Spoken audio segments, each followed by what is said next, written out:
Olá pessoas, quem fala aqui é Belmiro, bem-vindos e bem-vindas ao nosso podcast. Estamos aqui nos temas de direito do trabalho.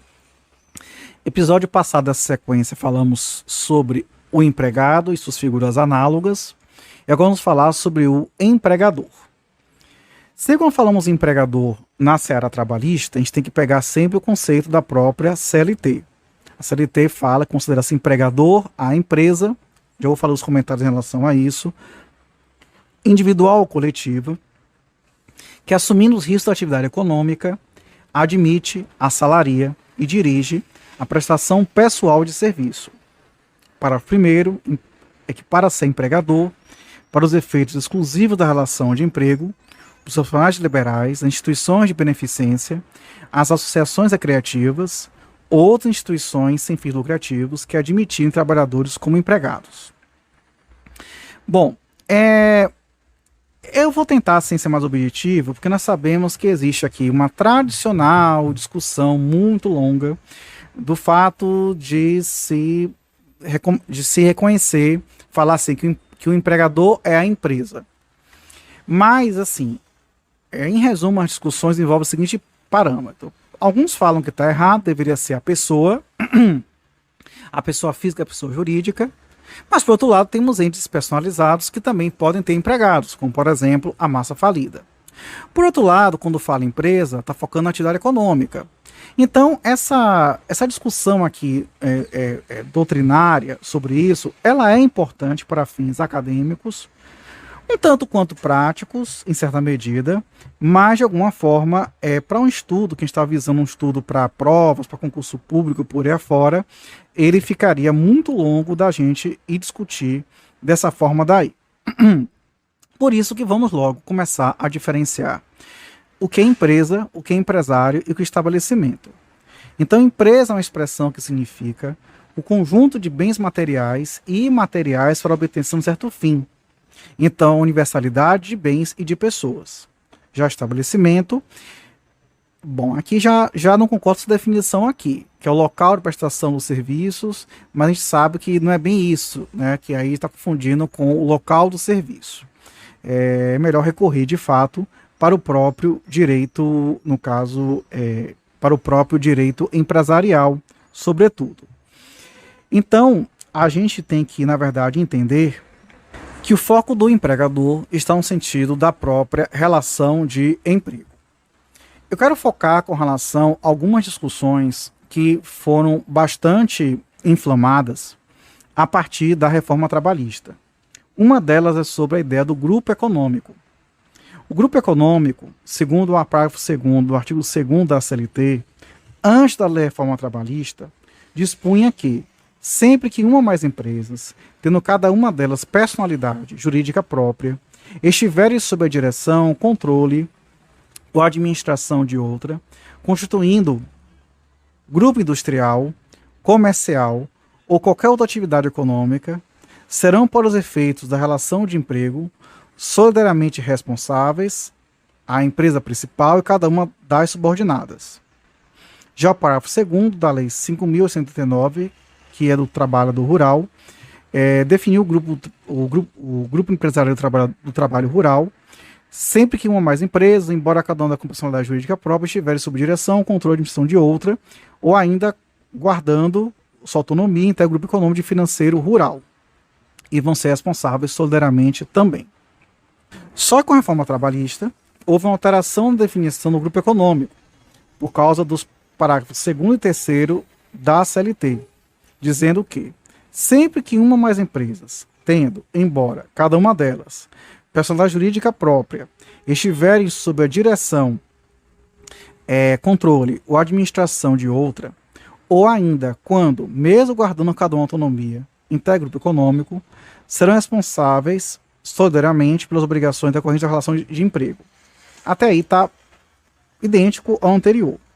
Só que o parágrafo 3º ele faz uma consideração de exceção, dizendo que não caracteriza o grupo econômico a mera identidade de sócios, sendo necessário para a configuração, a demonstração do interesse integrado, a efetiva comunhão de interesses e a atuação conjunta das empresas dele integrantes.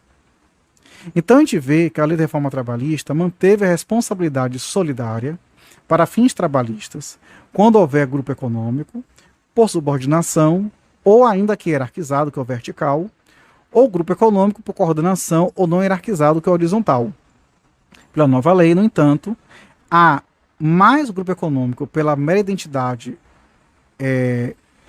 de sócios, ainda que este seja empresa por caberá ao trabalhador, em princípio, provar o fato constitutivo da existência de um interesse integrado, uns à prova do trabalhador, e a efetiva comunhão de interesses, e etc.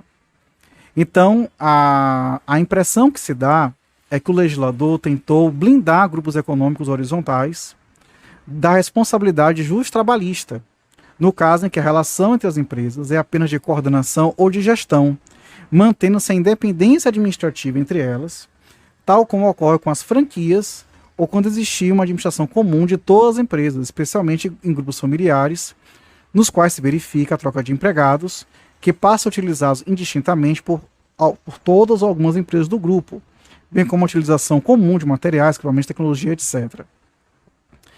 Então, 5 são os elementos componentes da estrutura do grupo econômico para fins de responsabilidade justo-trabalhista. Primeiro, a pluralidade de empresas. Segundo, a autonomia de cada uma delas. Terceiro, a relação entre elas de dominação, que é a direção, controle e administração, da empresa mãe sobre as demais participantes, grupo econômico vertical, ou uma relação de coordenação quando as empresas guardarem autonomia, que é o grupo econômico horizontal. Uma atividade necessariamente econômica, também a solidariedade de todas elas, que é a consequência jurídica para o direito do trabalho. Os elementos acima merecem destaque de respeito à relação de dominação, que é a relação vertical, entre as empresas do grupo, no qual se opera por meio de 3 formas. Temos o controle, que significa que, via de regra, é preponderância acionária. Temos a direção, que é a exteriorização do controle, consiste no poder de subordinar ou coordenar pessoas e coisas à realização dos objetivos do grupo. Temos a administração, que concerne a ideia de organização visando a um fim imposto ou disciplinado pela empresa administradora. Um outro elemento igualmente importante para caracterizar o grupo para fins justos trabalhistas é a natureza da atividade por ele desenvolvida, que deve ser sempre econômica. Então não há que se falar em formação de grupo para fim de existência de empregador único quando se estiver diante das figuras previstas no parágrafo 1º do artigo 2º da CLT, ou seja, grupos profissionais liberais, instituições de beneficência, associações recreativas, ou entidades filantrópicas ou sem fins lucrativos, como cooperativas, associações de moradores de bairro, sindicais e etc. Também tem que se destacar que a Lei da Liberdade Econômica, que é a Lei 13.647 de 2019, restringiu ainda mais a formação do grupo econômico, uma vez que alterou disposições do Código Civil, especialmente o artigo 49A e o 50, para enaltecer que, primeiro, a pessoa jurídica não se confunde com os seus sócios associados, instituidores ou administradores. A autonomia patrimonial das pessoas jurídicas é um instrumento lícito de alocação e segregação de riscos, estabelecido pela lei com a finalidade de estimular empreendimentos para a geração de empregos, tributo, renda e inovação em benefício de todos, que em caso de abuso da personalidade jurídica, caracterizado pelo desvio de finalidade ou pela confusão patrimonial, pode o juiz, a requerimento da parte, ou do Ministério Público, quando lhe couber intervir no processo, desconsiderá-la para que os efeitos de certas determinadas relações de obrigações sejam estendidos aos bens particulares, de administradores ou de sócios de pessoa jurídica beneficiados direta ou indiretamente pelo abuso. Código Civil, artigo 50, caput.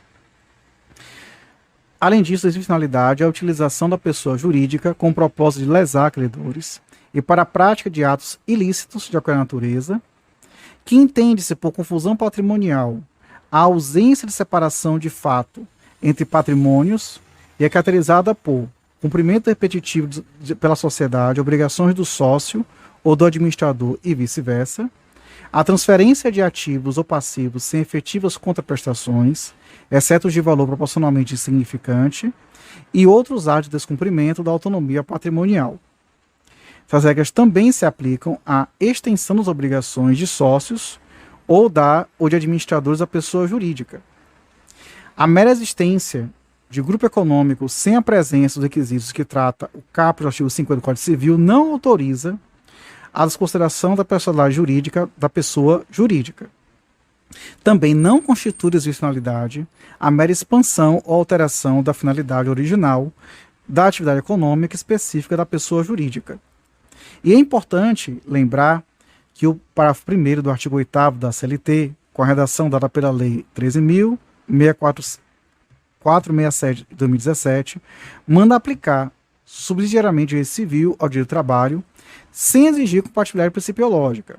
Já falamos muito sobre isso, que isso aqui, na verdade, é algo bastante complicado, tá? Sobretudo por conta de uma certa mitigação da aplicação da teoria menor, e, inclusive, o próprio artigo 40 do decreto presidencial 10.154 veda a caracterização do grupo econômico pela mera identidade de sócios, certo? E, além disso, no âmbito da administração pública, não haverá formação do grupo econômico com relação aos órgãos da administração direta autárquica, que é pessoa jurídica de direito público, que não visa o lucro, ou fundacional pública. E quanto aos demais órgãos integrantes da administração pública indireta, isto é, da sociedade de economia mista e das empresas públicas, ambas pessoas jurídicas de direito privado, que têm por objetivo a obtenção de lucros, pode haver a formação do grupo econômico para fins de responsabilização trabalhista. Certo. Ou seja, diante das empresas estatais.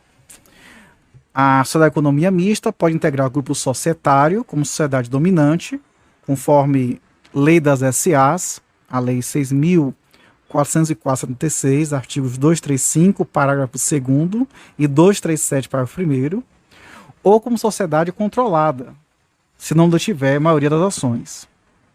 Quanto à empresa pública, parece remota a possibilidade de formação de grupo econômico com outras empresas, porquanto o seu capital social é exclusivo da União, do Estado Federal ou do município. É também importante trazer à baila a polêmica sobre a existência do chamado consórcio de empregadores urbanos, porque é uma lacuna de trabalho sobre essa figura.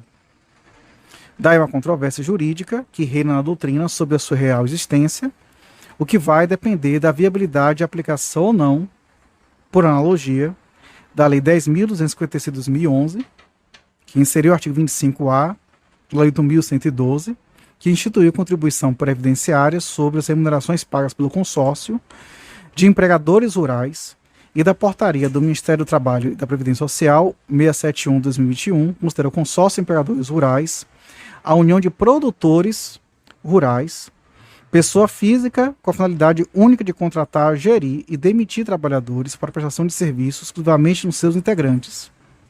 Nessa portaria, constatada a violação do preceito legal ao consórcio, o auditor fiscal do trabalho deverá lavrar o competente auto de infração.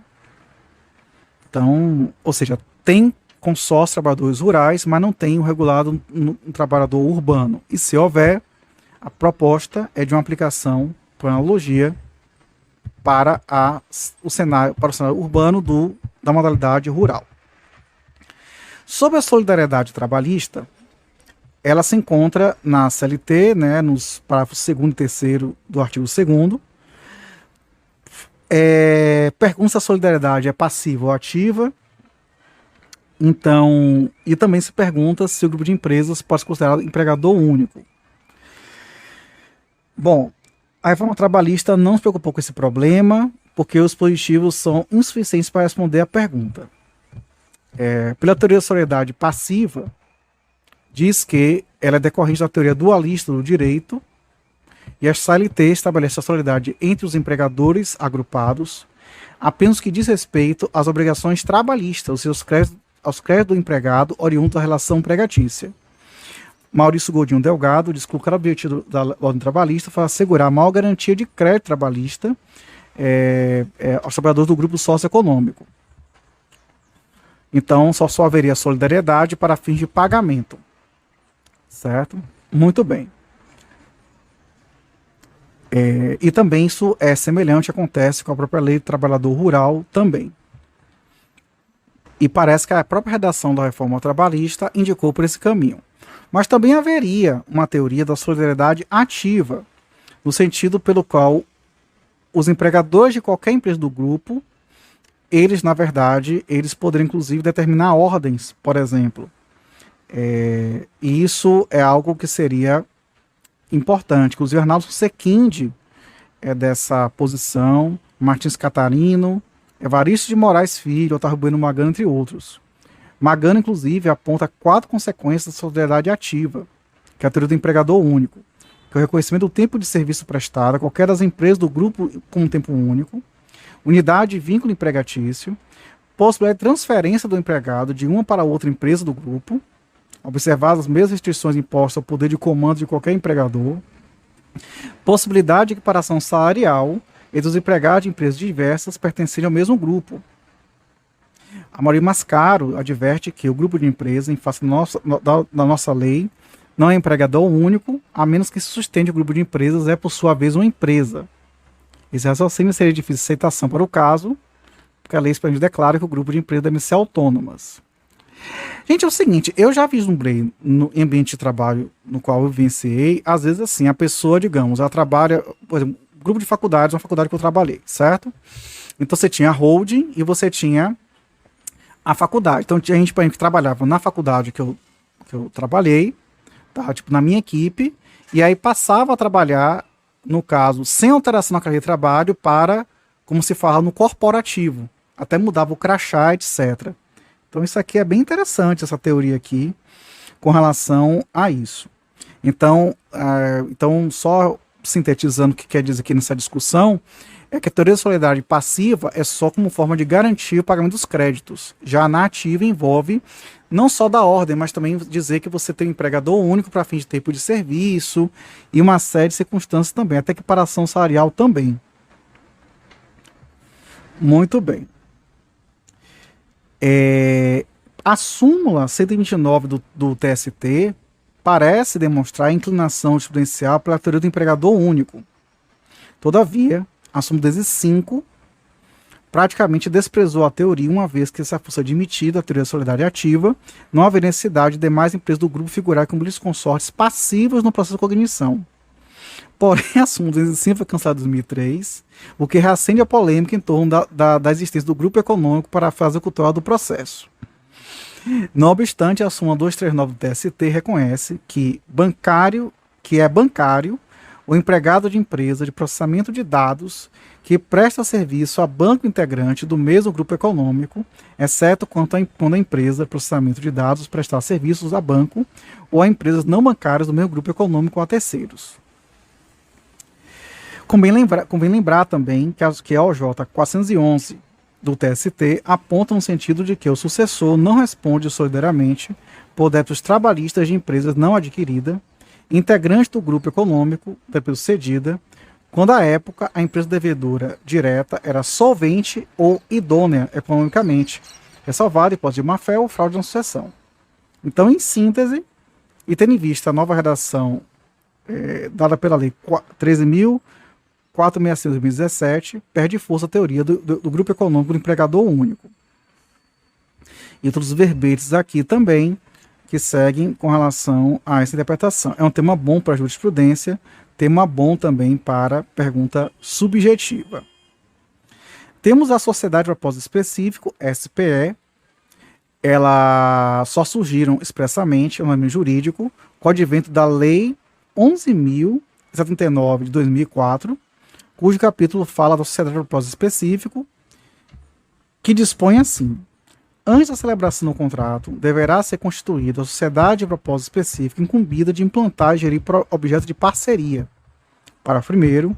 A transferência do controle da sociedade de propósito específico estará condicionada à autorização expressa da administração pública nos termos do edital do contrato, observado o disposto no parágrafo 11 do artigo 27 da Lei 8987 de 95. A sociedade de propósito específico poderá assumir a forma de companhia aberta, valores mobiliários admitidos em negociação no mercado, deve obedecer padrões de governança corporativa, contabilidade, fica vedado a administração pública ser titular da maioria do capital votante e E nós temos também que, voltando para que a vedação do parágrafo 4 desse artigo não se aplica a eventual aquisição da maior capital votante pelo poder público. Depois, a Lei 11.101, de 2005, que é a Lei de Falências, ela dispôs o seguinte, que constitui meio de recuperação judicial, observada a legislação pertinente em cada caso, dentre outros, meio de recuperação judicial, inciso 16, a constituição de sociedade e propósito específico para adjudicar, em pagamento dos créditos, os ativos do devedor. Então essas normas estão em harmonia com os princípios da livre iniciativa, da liberdade de exercício, de qualquer atividade de exercício, de qualquer atividade econômica, e se encontram albergue no Brasil.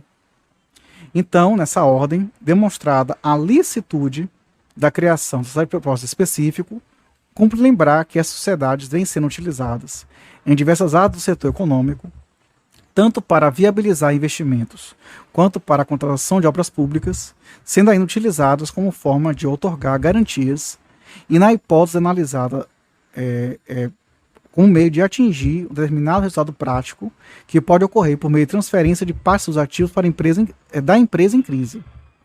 Tendo em vista a ausência de definição legal da SPE, o conceito poderia ser o seguinte: a sociedade de propósito específico consiste na união de duas ou mais pessoas naturais ou jurídicas, direito público ou privado, que por intermédio de um dos tipos societários previstos na legislação civil, envidam esforços inerentes aos seus objetivos econômicos e sociais para atingir propósitos específicos previamente delimitados por tempo determinado ou indeterminado.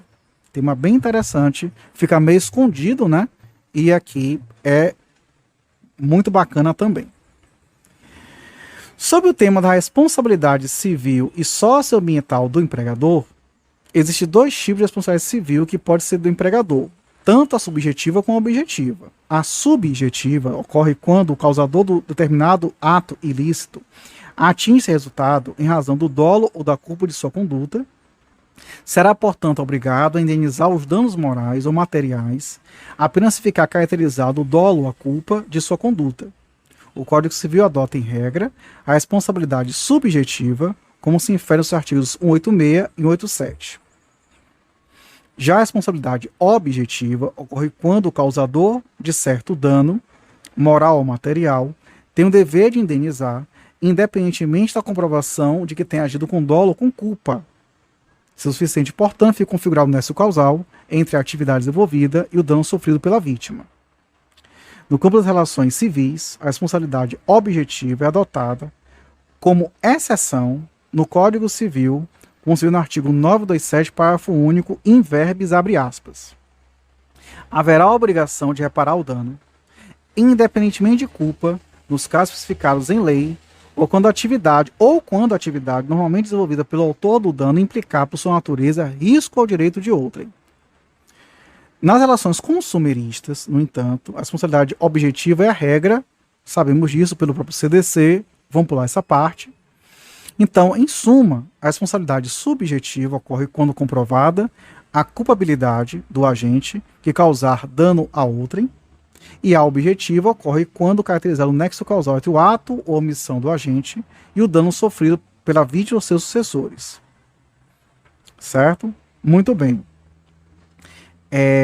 O que vai acontecer aqui? Com relação à responsabilidade socioambiental do empregador, das relações empregatícias, o artigo 7º, inciso 22 e 28 da Constituição Federal prevê como direitos fundamentais sociais dos trabalhadores, no 22, inciso 22, a redução dos riscos inerentes ao trabalho por meio de normas de saúde, higiene e segurança. No 28, seguro com acidente de trabalho a cargo do empregador, sem excluir a indenização a que este está obrigado quando incorrer em dolo ou em culpa. Além disso, a Constituição Federal consagra diversas normas de proteção ao meio ambiente, incluído o do trabalho, os quais se harmonizam com o princípio da função socioambiental, inclusive aquele destacado já, artigo 200, inciso 8. Aliás, o artigo 193 da Constituição, bom, aqui a gente já sabe isso aqui, né, dos seus objetivos e por aí afora. Ok. Nas relações empregatícias, o risco da atividade empresarial corre por conta do empregador, CLT, artigo 2º, mas não apenas isso, porque a interpretação do artigo 2º da CLT, conforme a Constituição, autoriza a ilação de que o empregador tem o dever de dar adequada, justa função socioambiental à sua atividade econômica. Uma parte da doutrina entende que a responsabilidade do empregador seria objetiva. A jurisprudência vem caminhando nesse sentido. Situações como assalto em agência bancária, situações de acidente de trabalho, teoria do risco, de modo geral. Bom, com relação aos danos morais, na responsabilidade objetiva do empregador, os artigos 223F da CLT, inseridos pela reforma trabalhista, devem ser interpretados à luz da Constituição, de modo que, se fixar valor indenizatório conforme o grau de participação de cada ofensor, isso é complicado, a gente já criticou isso aqui também. Ou seja, o que a gente pode concluir na questão da responsabilidade ser objetiva ou subjetiva é que ainda não há ainda uma determinação de ser 100% objetiva, mas há uma tendência jurisprudencial de se considerar como sendo objetiva. Muito bem. Outro ponto é o da responsabilidade do sócio retirante. E isso a gente vai ver mais adiante. Temos também a responsabilidade do empreiteiro, certo? Previsto no artigo 455 da CLT, que estabelece a responsabilidade trabalhista entre o empreiteiro principal e o subempreiteiro. A pergunta é se é solidária ou subsidiária. Existe divergência doutrinária a respeito, certo? Nós sabemos que a solidariedade não se presume, decorre da lei unitária das partes, Código Civil, artigo 265. E o artigo 455 da CLT, diferentemente do artigo 2º, parágrafo 2º do mesmo diploma legislativo, não fala em solidariedade. Na verdade, ele prevê tão somente a possibilidade dos empregados do subempreiteiro voltarem-se contra o empreiteiro principal. Então, é uma condição necessária a responsabilidade do empreiteiro, o inadimplemento contratual pelo subempreiteiro, então não há que se falar em solidariedade, e sim subsidiariedade. Mas processualmente recomenda-se que processe os dois, para efeito de utilizar aqueles mecanismos justamente previstos no processo civil. Tá? Muito bem. E ainda é bom falar que, além do subempreiteiro, o empreiteiro também tem o dono da obra também, né? E aí, assim, entende-se que é possível discutir uma responsabilidade subsidiária, desde que o dono da obra seja a pessoa com atividade econômica, tenha por escopo a construção, digamos, uma construtora. Também, B, caso não seja, se o tempo da celebração do contrato da empreitada, o empreiteiro era notoriamente inidôneo, que aí, no caso, assumiu o risco, né? Uma fraude, artigo 9 da CLT. E se o dono da obra e o empreiteiro estiverem convencionados pela solidária, das obrigações trabalhistas, prevalecerá este acordo.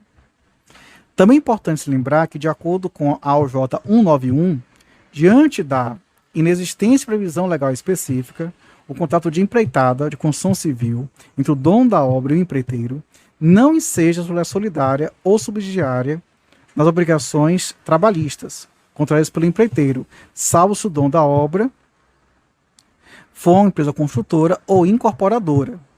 Então, a OJ, ela diz que a responsabilidade do dono da obra somente ocorrerá se ele for empresa do ramo da construção civil. De outro modo, os contratos de empreitada, em que o dono da obra for pessoa jurídica, que não explora a atividade econômica do ramo da construção civil, ou for pessoa física ou ente especializada equiparável a empregador, não haverá lugar para a responsabilidade solidária e subsidiária. Mais amplo, porém, é o entendimento adotado pelo enunciado 13 da Jornada Material Processual do Trabalho, que acaba trazendo aqui um aumento da situação de responsabilidade como sendo esse tipo de utilização. Bom, continuando aqui com o tema do empregador, vamos falar agora sobre a sucessão de empregadores. A sucessão de empregadores também chamado de sucessão trabalhista, ou sucessão de empresas, ou novação subjetiva contra trabalho, está regulado nos artigos 10 e no artigo 448 da CLT, que dispõe textualmente o seguinte: no artigo 10, qualquer alteração na estrutura jurídica da empresa não afetará os direitos adquiridos por seus empregados. E no artigo 448 diz que a mudança na propriedade ou na estrutura jurídica da empresa não afetará os contratos de trabalho dos respectivos empregados. Esses preceitos normativos, eles guarnecem os direitos trabalhistas dos empregados na ocorrência de novação subjetiva parcial do contrato de trabalho, isto é, mudança do proprietário da empresa, ou de mudança na estrutura jurídica da empresa, como fusão, incorporação ou cisão. A doutrina tradicional sustenta que a sucessão trabalhista encontra residência nos princípios da continuidade da empresa e da intangibilidade do contrato de trabalho. Entretanto, percebe-se que, em função do fenômeno da constitucionalização do direito do trabalho e do processo de trabalho também, ali os referidos princípios infraconstitucionais, a sucessão trabalhista há de ser reinterpretada à luz dos princípios fundamentais do Estado Democrático de Direito, especialmente o da dignidade da pessoa humana, da cidadania e dos valores sociais do trabalho e da livre iniciativa. Esses princípios fundamentais inspiram os princípios constitucionais específicos da ordem justo-trabalhista, como o princípio da relação empregatícia protegida contra a despedida arbitrária ou sem justa causa, e os princípios específicos da ordem econômica, como da função social da propriedade e da empresa e da busca do pleno emprego. Para a eficácia jurídica dos referidos princípios constitucionais fundamentais e específicos, a Carta Republicana de 88 consagrou outros princípios de natureza instrumental ou processual, como do efetivo acesso à justiça, do devido processo legal e da duração razoável do processo. Assim, pode-se deduzir que o sistema brasileiro traz a preservação da relação empregatícia e dos direitos sociais dos trabalhadores em toda a sua plenitude nos casos de sucessão trabalhista, e isso se encontra em sintonia com os valores e princípios consagrados tanto no direito do trabalho como, e principalmente, na Constituição Federal, o que exige do intérprete e do aplicador do direito uma nova cultura a respeito da proteção dos contratos de trabalho, diante da forma tradicional do Instituto de Sucessão Trabalhista, previsto nos artigos 10 e 448 da CLT. Com relação à despersonalização do trabalhador, despersonalização do empregador, nós sabemos que o contrato de trabalho é intuito personae apenas em relação ao empregado e não ao empregador. Então, o empregado fica vinculado à empresa, mas não à pessoa física ou jurídica do seu proprietário ou possuidor. Daí porque não é tão errado falar no conceito de empresa que está no artigo 2º da CLT, porque a ideia justamente tem a ver com a ideia da atividade econômica. Não é por outra razão que o artigo 2º da CLT define o empregador como uma empresa individual ou coletiva que, assumindo os riscos da atividade econômica, admite, assalaria e dirige a prestação pessoal de serviço. Então, com isso, na verdade, também acaba surgindo uma divergência doutrinária acerca da interpretação do artigo 2º da CLT, porquanto alguns autores preferem falar em sucessão do empregador e não da empresa. Muito bem. Temos algumas complexidades a serem verificadas. A primeira é de que a personalização da empresa é tolerada por simples conveniência jurídica, mas não corresponde a se atribuir personalidade, porque a simples proclamação da mudança da propriedade coloca a empresa no seu preciso lugar de objeto e não de sujeito de direito. E o princípio da continuidade da empresa comporta-se como um fator de tranquilidade na relação individual de emprego, em sua duração, e do empregado no mistério de identificar e acionar, se necessário, quem deva responder pelas obrigações do contrato, a todas as luzes um sólido complemento do princípio da proteção e uma projeção para dentro da empresa do princípio da continuidade da relação de emprego.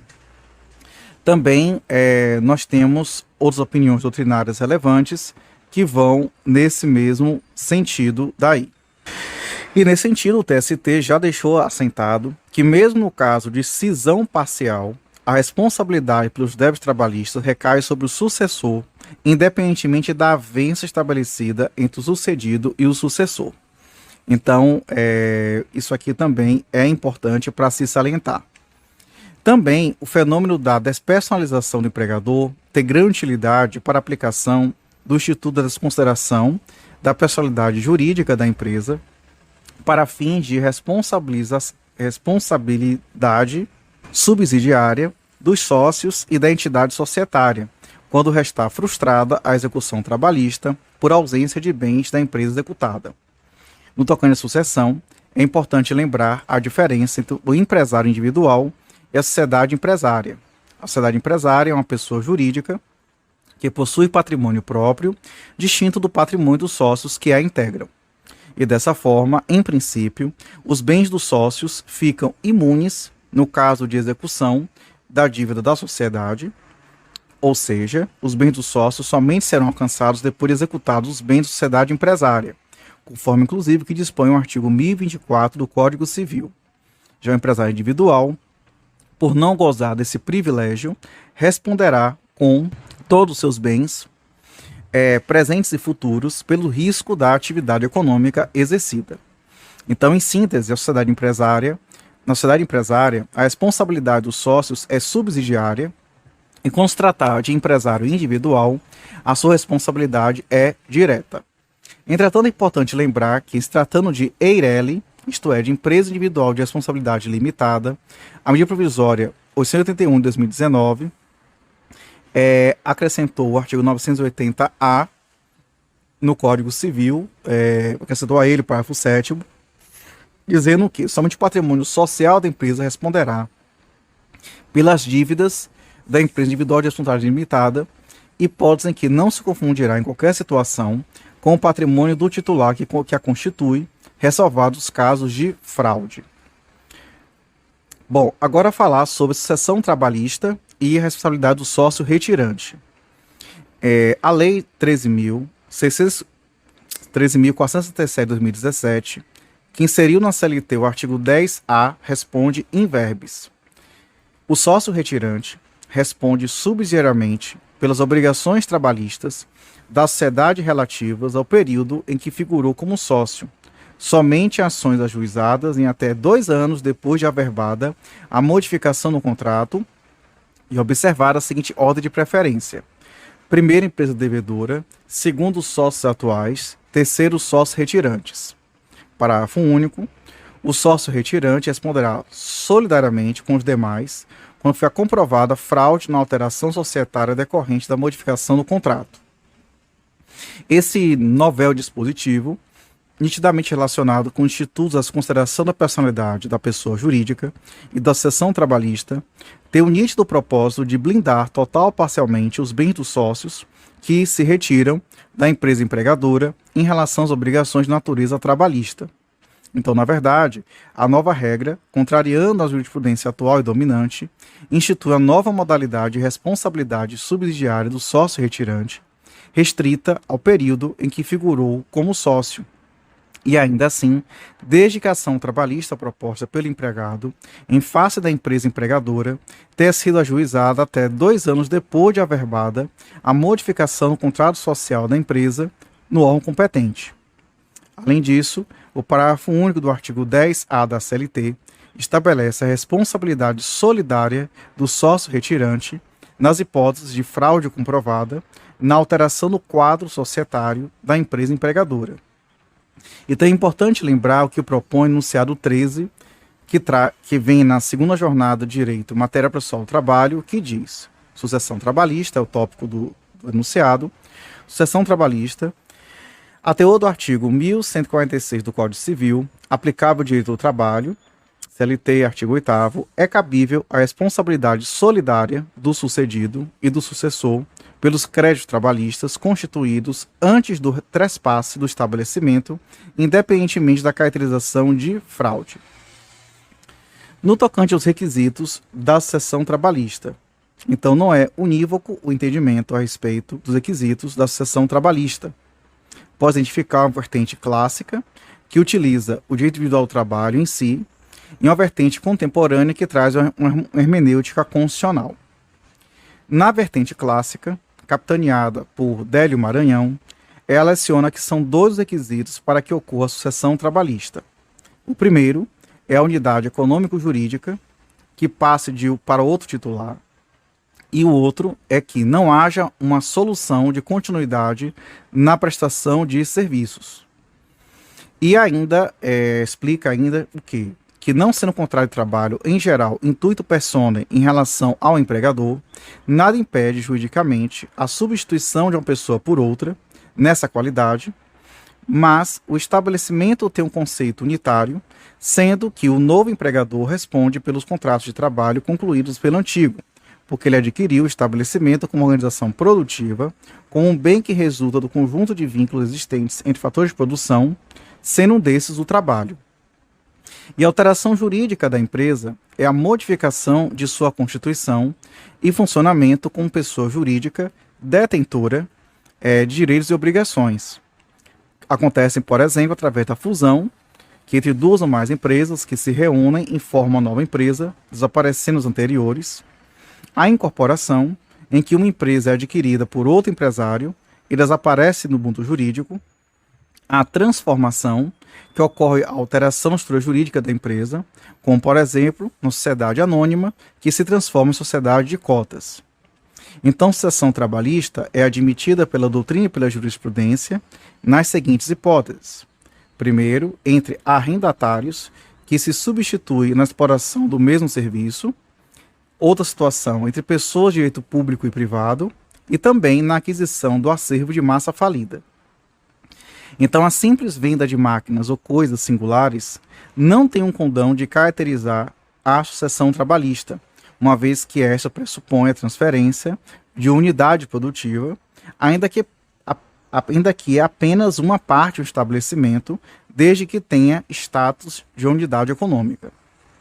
E é possível a sucessão num só estabelecimento da empresa, desde que seja um núcleo diferenciado, capaz de sobreviver autonomamente e juridicamente, como, por exemplo, a advocacia, quando o advogado é empregado da própria empresa, que é substituído por outro escritório.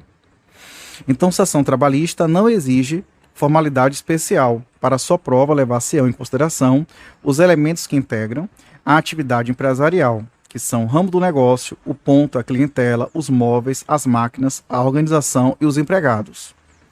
E ao assegurar os direitos adquiridos aos dos empregados em caso de sucessão, a CLT tem por objetivo, primeiramente, a responsabilidade do sucessor, mesmo que os atos sejam do tempo anterior, não obstante possa este voltar-se contra o empregador sucedido em ação regressiva para a justiça comum. Segundo, a continuidade da relação de emprego. Terceiro, os direitos adquiridos ou em vias de aquisição, como tempo de serviço, estabilidade, férias, jornada e indenizações. E também tem a jurisprudência segue nessa mesma linha daí.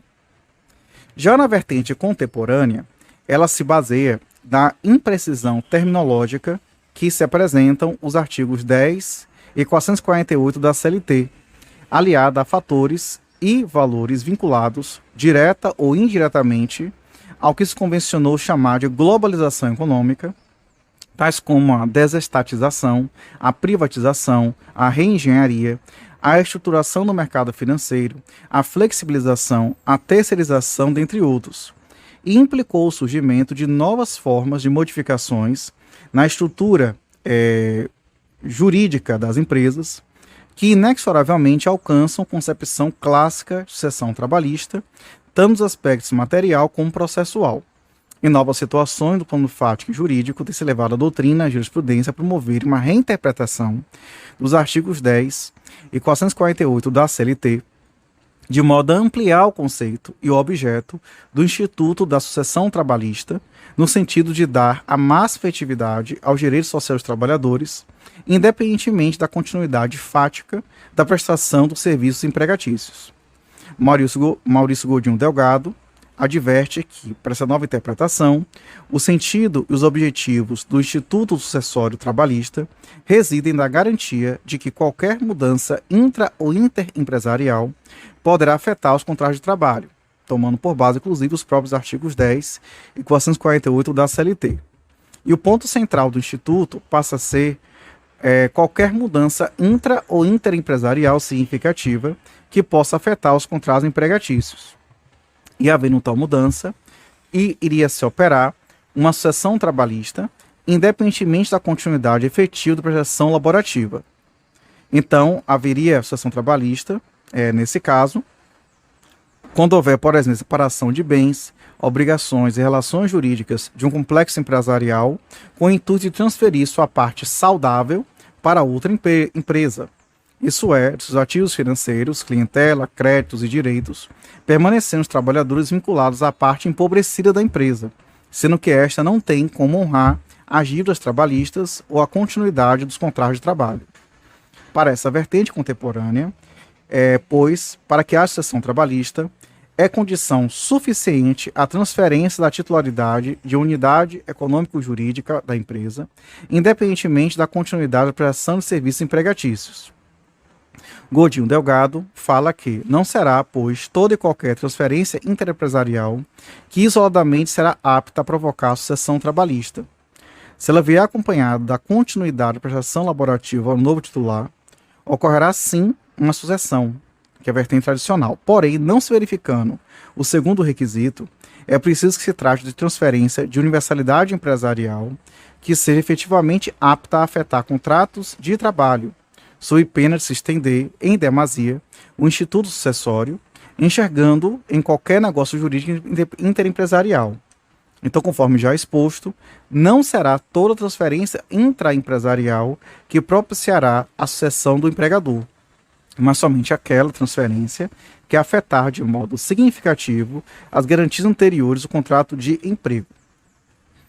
Parece, portanto, porém, que existe espaço para a interpretação dos artigos 10 e 448 da CLT, conforme a Constituição, especialmente o artigo 170, inciso 3, de modo a reconhecer a existência de sucessão trabalhista sempre que a transferência da titularidade ou da reestruturação jurídica da empresa ou de qualquer dos seus estabelecimentos ou de seus ativos financeiros, clientela ou demais bens materiais ou imateriais afetar direta ou indiretamente a continuidade da relação empregatícia ou direitos dos trabalhadores originalmente contratados. E nesse sentido temos a OJ 261 do TST. Inclusive, todos julgados também que a simples cessão do uso de marca comercial também pode significar uma sucessão trabalhista. E aí seguem outras emendas também num sentido semelhante. Mas é importante também salientar algumas restrições à sucessão trabalhista. Então, primeiro, que não ocorre sucessão trabalhista nas seguintes hipóteses. Primeiro, a morte do empregador, pessoa física ou constituído em empresário individual ou EIRELI, sendo, porém, facultado ao trabalhador, em caso de continuidade da atividade econômica pelos sucessores, dá por extinto o contrato de trabalho, conforme CLT, artigo 433, parágrafo 2º. Também não haverá sucessão trabalhista no desmembramento de Estado ou município, pois, de acordo com a OJ 92 do TST, em caso de criação de novo município por desmembramento, cada uma das novas entidades responsabiliza-se pelos direitos trabalhistas do empregado no período em que figurarem como real empregador. Com relação à sucessão trabalhista e à lei de falência e recuperação de empresas. Então, nós sabemos que, primeiro, definir, que a falência é um processo de execução coletiva em que todos os bens do falido são arrecadados para uma venda judicial forçada com a distribuição proporcional do ativo entre credores. E a recuperação judicial, tanto judicial como judicial, é um instituto criado em 2005 que tem por objetivo viabilizar a superação de uma situação de crise econômico-financeira do devedor, a fim de permitir a manutenção da fonte produtora do emprego, dos trabalhadores e dos interesses dos credores, promovendo assim a preservação da empresa, sua função social e o estímulo à atividade econômica. Nos termos do artigo 141, inciso 2, parágrafo 2º da Lei de Falências, nós temos que, na alienação conjunta ou separada de ativos, inclusive da empresa ou de suas filiais, promovida sob qualquer das modalidades de que trata este artigo, inciso 2, o objeto da alienação estará livre de qualquer ônus e não havendo sucessão do arrematante nas obrigações do devedor, inclusive as de natureza tributária, as derivadas da legislação do trabalho e as decorrentes do acidente de trabalho. Parágrafo 2º. Os empregados do devedor contratados pela arrematante serão admitidos mediante novos contratos de trabalho e o arrematante não responde por obrigações decorrentes do contrato anterior. Então se verifica que a mudança parcial na propriedade da empresa em recuperação judicial, ou seja, de seus ativos, não implica sucessão trabalhista do adquirente ou arrematante, sendo certo que os empregados do devedor, empresa cedida, que desejarem continuar trabalhando, terão que firmar novos contratos de trabalho e o arrematante não responderá por obrigações decorrentes do contrato anterior. Reconhecida, assim, a antinomia entre essa regra da Lei 11.101, que é a Lei de Falências, e os artigos 10, 448 e 449 da CLT, pergunta-se qual deve prevalecer. Então, para a parte da doutrina, o artigo 141 da Lei de Falência prevalece sobre os artigos seletistas, pois é uma lei específica e então uma regra especial que prevalece sobre a regra geral. Mauricio Goldinho, na mesma linha, ressalta inclusive que a nova regra é uma das exceções previstas dos artigos 10 e 448 da CLT. Também se destaca também outras posições nesse meio sentido, mas há também posições de contrário, inclusive defendendo a CLT por ser mais protetiva ao trabalhador. Já na recuperação judicial, no artigo 60, esse parágrafo único da Lei 11.101/2005, se dispõe em verbis que, artigo 60, se o plano de recuperação judicial aprovado envolver alienação judicial de filiais ou de unidades produtivas isoladas do devedor, o juiz ordenará a sua realização, observado o disposto no artigo 142 da lei.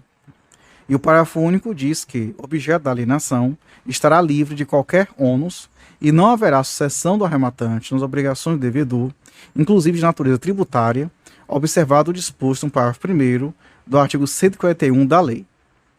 Então, a norma em tela, ela não se refere expressamente à sucessão trabalhista e parece que o juiz do trabalho continuaria sendo competente em razão da matéria, de acordo com a Constituição Federal, artigo 114, inciso 1, no caso de recuperação judicial. Todavia, o STF exclui a aplicação da sucessão trabalhista na hipótese de alienação de ativos da empresa em processo de recuperação judicial.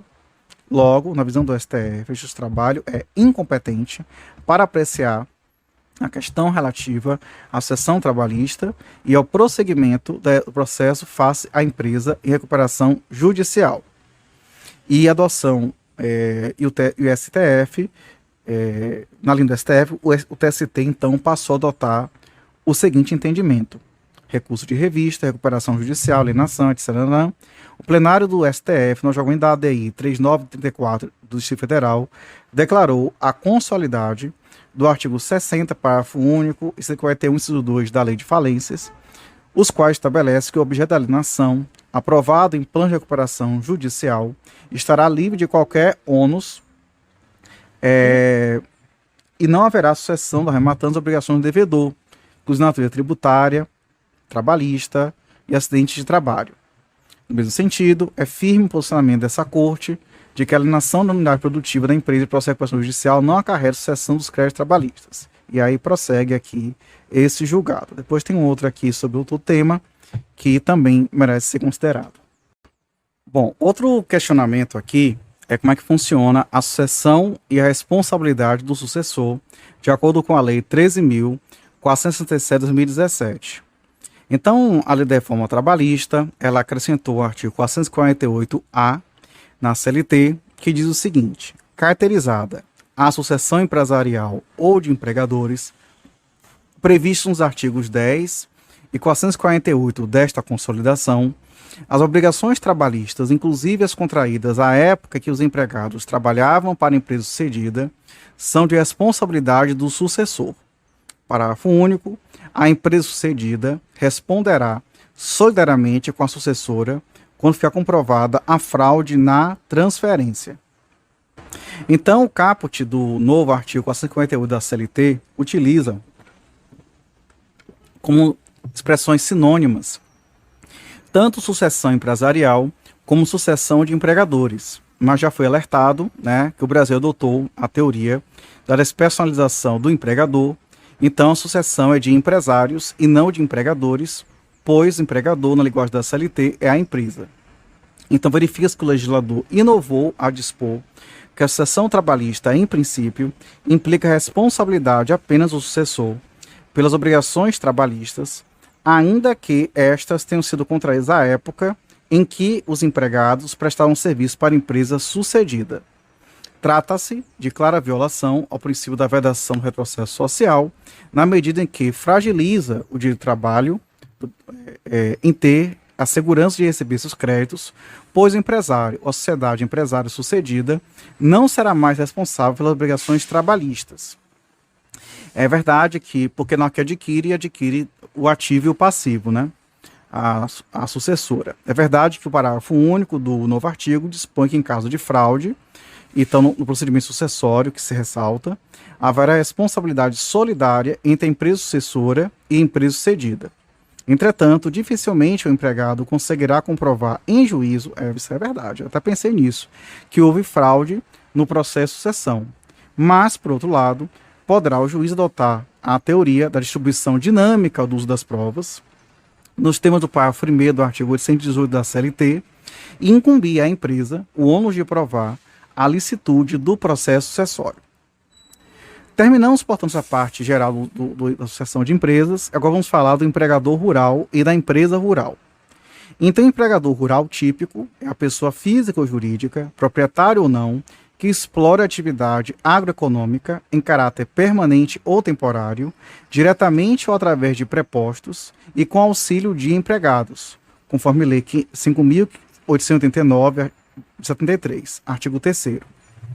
Apesar da amplitude, assevera José de Ribamar da Costa que a conceituação é perfeitamente compreensível e nota que a preocupação do legislador é de ressaltar que, com o processo de industrialização, o produto rural não perde a sua natureza rural, com o descasamento, limpeza e secagem.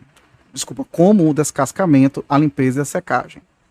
O conceito mais amplo de empregador rural, por equiparação, está agora previsto na legislação previdenciária, da Lei 8.212/91, no artigo 25A, in verbis, que diz que equipara-se ao empregador rural, pessoa física, o consórcio simplificado de produtores rurais, formado pela União de Produtores Rurais, pelas pessoas físicas que outorgar a um deles poderes para contratar, gerir e demitir trabalhadores para prestação de serviços, exclusivamente aos seus integrantes, mediante documento registrado em cartório de títulos e documentos. E o parágrafo 1º do artigo 3º da Lei 5.889/73 inclui, na atividade econômica referida, no caput do artigo, a exploração industrial em estabelecimento agrário não compreendido na consolidação do registro do trabalho. E o parágrafo 2º do mesmo artigo estabelece a solidariedade trabalhista entre os empregadores rurais integrantes de grupo econômico. O artigo 4º do diploma legal equipara ao empregador rural a pessoa física ou jurídica que habitualmente em caráter profissional e por conta de terceiros execute serviços de natureza agrária mediante utilização do trabalho de outrem. É, portanto, o empregador rural equiparado. Ressalte-se que a figura do intermediário, conhecido por gato, turmeiro ou zangão, que recruta trabalhadores rurais e às vezes labora lado a lado com os mesmos, e em rigor o intermediário também é empregado, exceto quando eventual. A empresa rural, por sua vez, é a atividade econômica organizada para o fim de produção, transformação ou troca de serviços de natureza rural. E a exploração industrial dentro de um estabelecimento rural também constitui empresa rural, como, por exemplo, um curtume numa fazenda. Pode ser indústria rural ou empresa rural, o próprio curtume, sem fazenda alguma. Ou, num ou no outro caso, é preciso que haja matéria-prima, é preciso que a matéria-prima esteja em estado natural e que não perca essa natureza mesmo depois de sofrer a primeira modificação, seja produto agrário, do campo, e tenha origem vegetal ou animal. Seria, portanto, a indústria rural aquela que dá o primeiro tratamento ao arroz, beneficiando-o. A indústria rural pode estar localizada dentro do perímetro urbano, sem perder a sua natureza, isso é, desde que continue a apresentar uma organização econômica tipicamente agrícola, mesmo se vier a utilizar processos sofisticadíssimos, como bem salienta Martinez, citado por Márcio Túlio Viana. O decreto 10.854 de 2021, que revogou expressamente o decreto 7374, passou a regulamentar a Lei do Trabalhador Rural, dispõe seu não aplicável ao trabalho rural. Para tanto, não considera empregador rural a pessoa natural ou jurídica, proprietária ou não, que explora atividade agroeconômica em caráter permanente ou temporário, diretamente por meio de prepostos e com auxílio de empregados. Também ele vai equiparar ao empregador rural a pessoa natural ou jurídica que, habitualmente, em caráter profissional e por conta de terceiros, execute serviços de natureza agrária mediante utilização do trabalho de outrem. E também o consórcio simplificado de produtores rurais de que trata o artigo 25A da Lei 8.212/91.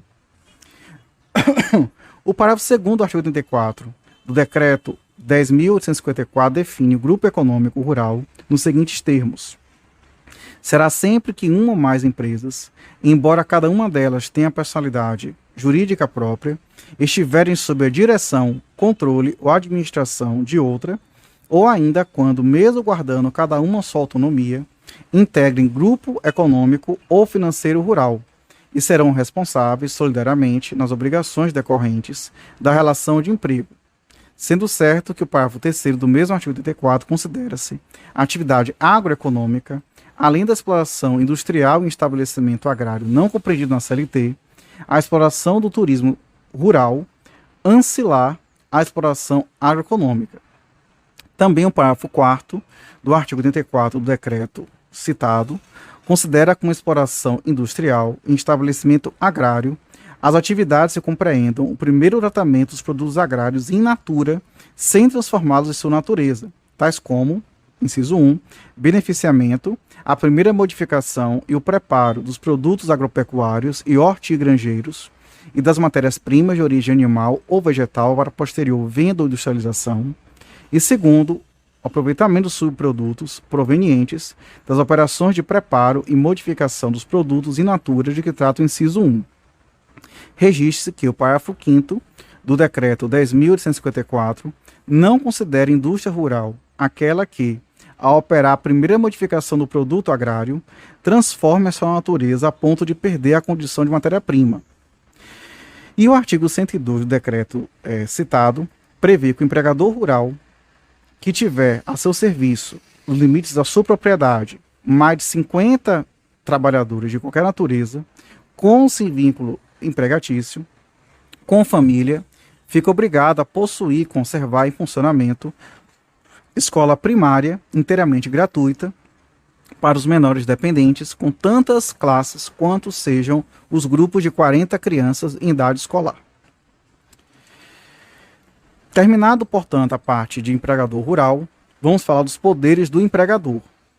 Então, tendo em vista que o empregador assume os riscos da atividade econômica e sendo empregado um trabalhador subordinado, o artigo 2º da CLT confere ao empregador, o poder de direção, também chamado de poder de comando ou poder hierárquico, que consiste na faculdade que tem o empresário exercer todas as atividades referentes à administração da empresa, planejando a ação da organização, estabelecendo normas para o seu funcionamento, comandando e fiscalizando a execução do trabalho, prescrevendo as regras de conduta dos empregados, adotando as medidas cabíveis para a realização plena dos objetivos da empresa. Então, para Mauri Mascaro Nascimento, o poder de direção do empregador é a faculdade a ele atribuída de determinar como atividade do empregado que deve ser exercida. Então, ele fala que ele decorre da fundamento legal, dos termos do artigo 2º da CLT e doutrinário, por meio de 4 teorias. A teoria da propriedade privada, a contratualista, a institucionalista e a do interesse. E ele vai se manifestar de 3 formas distintas. Primeiramente, com o poder de organização, que se constitui na faculdade de um empregador definir os fins econômicos, comerciais, industriais, agrícolas, etc., visados pelo empreendimento e sua estrutura jurídica, bem como a instituição de regulamentos e normas no âmbito da empresa. Também pelo poder de controle, que consiste no direito de empregador fiscalizar as atividades profissionais de seus empregados, aí incluídas as revistas dos obreiros na portaria, ao final do expediente, a colocação de câmaras de circuito interno de televisão e a exigência de marcação no cartão de ponto. Também o poder disciplinar, que é a faculdade de empregador impor sanções a seus empregados.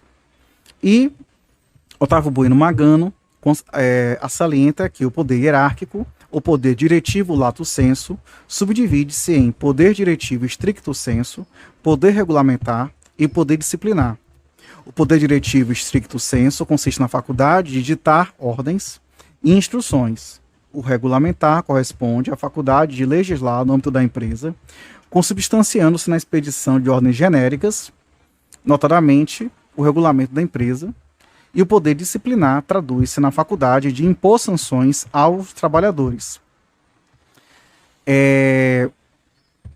O poder disciplinar, que é algo que precisa de maior atenção, primeiro é importante dizer que não há uma uniformidade doutrinária acerca da existência do poder disciplinar do empregador, o qual é repelido por 2 teorias.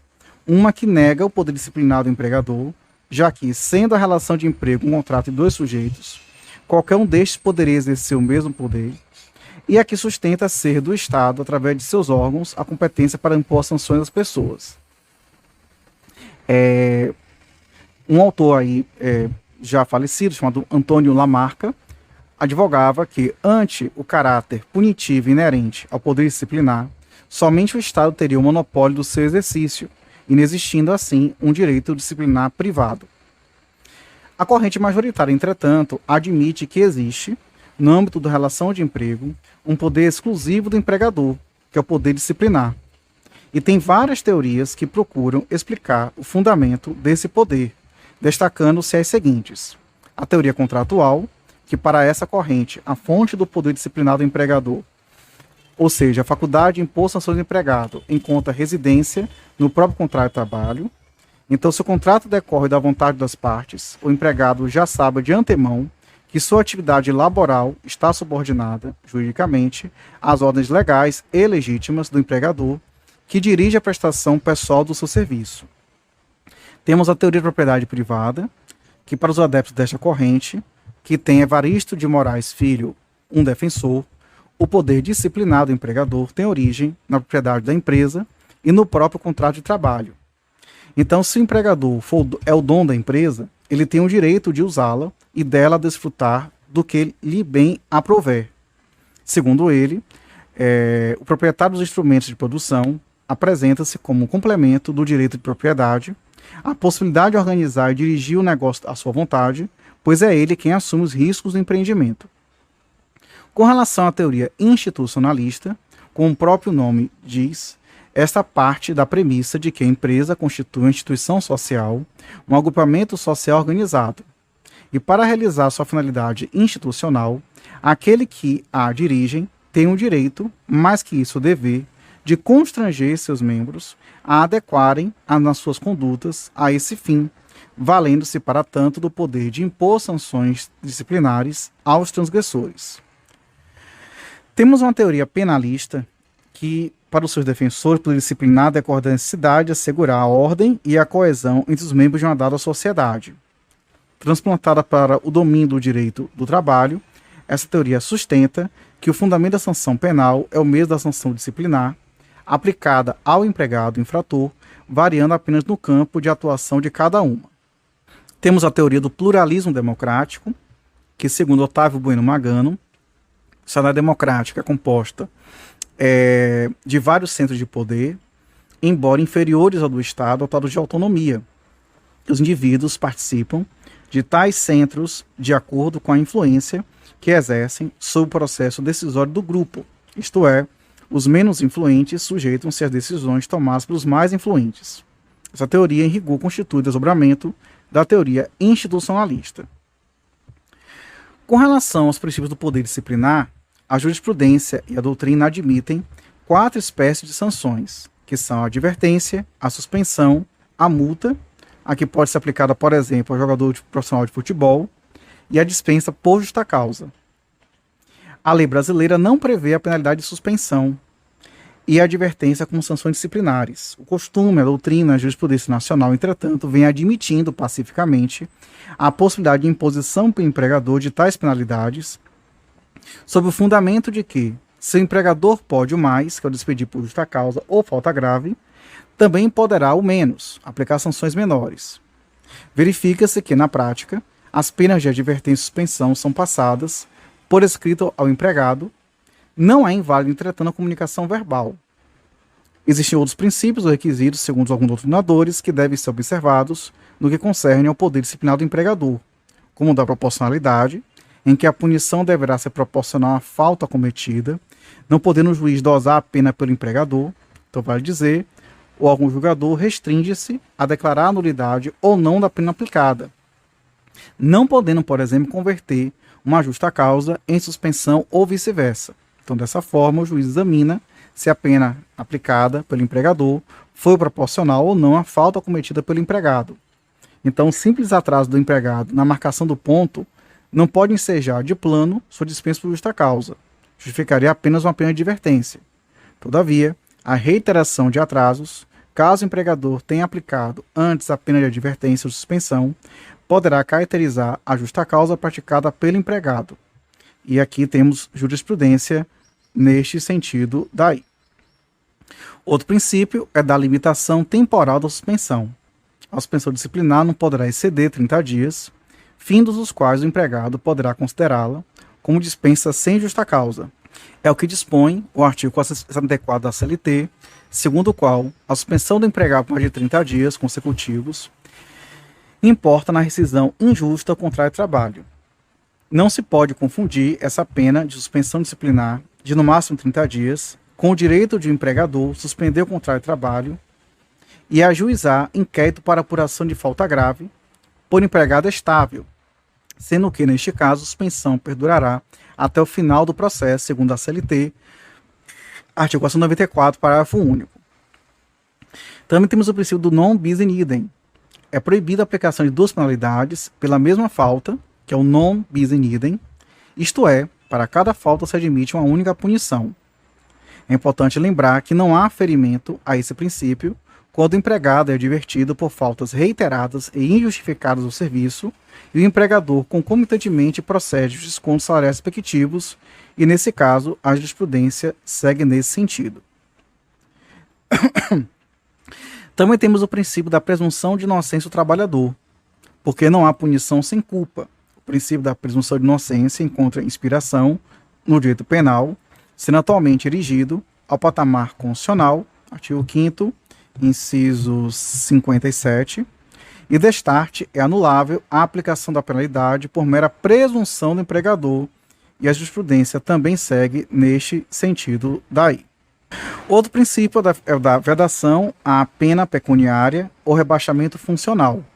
O direito brasileiro não permite a aplicação de multa para o empregado, salvo a previsão legal expressa, como é o caso do atleta profissional do futebol, nos termos do artigo 48 da Lei 9.615/98. Então, não é permitido, igualmente, ao empregador promover rebaixamento funcional, redução salarial ou transferência do empregado como forma de punição. Também temos o princípio do perdão tácito, porque a falta praticada pelo empregado e não punida pelo empregador é falta perdoada. Então, assim, se o empregador, ciente da falta cometida pelo empregado, deixar de exercer o seu poder disciplinar, Aplicando a penalidade correspondente, haverá a presunção de que a falta foi perdoada, caracterizando o perdão tácito. É o que ocorre, por exemplo, quando o empregador dispensa o empregado sem justa causa, pagando-lhe as verbas resilitórias correspondentes a essa modalidade de gestão no contrato de trabalho, e, posteriormente, em juízo, vem alegar em contestação que a dispensa se deu por justa causa. Inclusive, venire contra factum próprio também, né, gente? E a jurisprudência segue neste mesmo sentido. Outro princípio é o da imediatidade, porque a sanção disciplinar deve guardar imediatidade com a falta perpetrada, uma vez que o retardamento da aplicação da pena autoriza a presunção de renúncia patronal ao direito de impor sanção. E essa presunção, entretanto, somente deve ser levada em conta a partir do momento em que o empregador toma ciência da falta cometida pelo obreiro. O princípio da imediatidade ou da atualidade mantém íntima relação com o princípio do perdão tácito, de modo que, se o empregador, ciente da falta cometida pelo empregado, deixar de aplicar a pena com a maior brevidade possível, ou seja, em tempo razoável, não poderá mais, pelo mesmo fato, aplicar a penalidade correspondente, e nesse sentido segue a jurisprudência. Bom, com relação ao princípio da adstrição à sanção aplicada, a aplicação da punição não poderá ser substituída ou modificada. Então, se o empregador aplicar pena de advertência, não poderá substituí-la pelo mesmo fato por outra penalidade, como suspensão ou justa causa. Também tem outro princípio, que é da pertinência da causa, que é dos motivos determinantes, porque no exercício do poder disciplinar do empregador, deve existir um nexo de causalidade com a relação de causa e efeito entre a falta cometida e a sanção aplicada. É uma aplicação analógica da teoria dos motivos determinantes do direito do trabalho, segundo a qual o empregador fica vinculado aos fatos e fundamentos que determinaram a aplicação da penalidade ao empregado, não podendo inovar posteriormente os motivos e a sanção que ensejou a aplicação da justa causa. Nesse sentido, segue a própria jurisprudência. Com relação ao princípio da não discriminação, impõe-se a igualdade de sanções para faltas idênticas cometidas por dois ou mais empregados. Esse postulado decorre da aplicação do princípio da não discriminação entre pessoas que se encontram em situações iguais. Então, se dois ou mais empregados praticaram ato de improbidade, cada um agindo a seu modo, de modo a desviar dinheiro do cofre da empresa, por exemplo, a justiça por justa causa deve ser aplicada igualmente a todos eles, sem discriminação. Além disso, não pode o empregador utilizar o seu poder disciplinar como meio de discriminar os empregados, ofendendo-lhes a honra, a dignidade, a privacidade e a intimidade, e nesse sentido também vai seguir a própria jurisprudência. Bom, com isso a gente terminou aqui o tema voltado para o empregador. Conseguimos abranger todos os tópicos, assim, os mais importantes, né, com relação a isso. E no próximo episódio falaremos das profissões regulamentadas, ou melhor, das categorias profissionais diferenciadas e condições especiais de trabalho. Um abraço e tchau, tchau.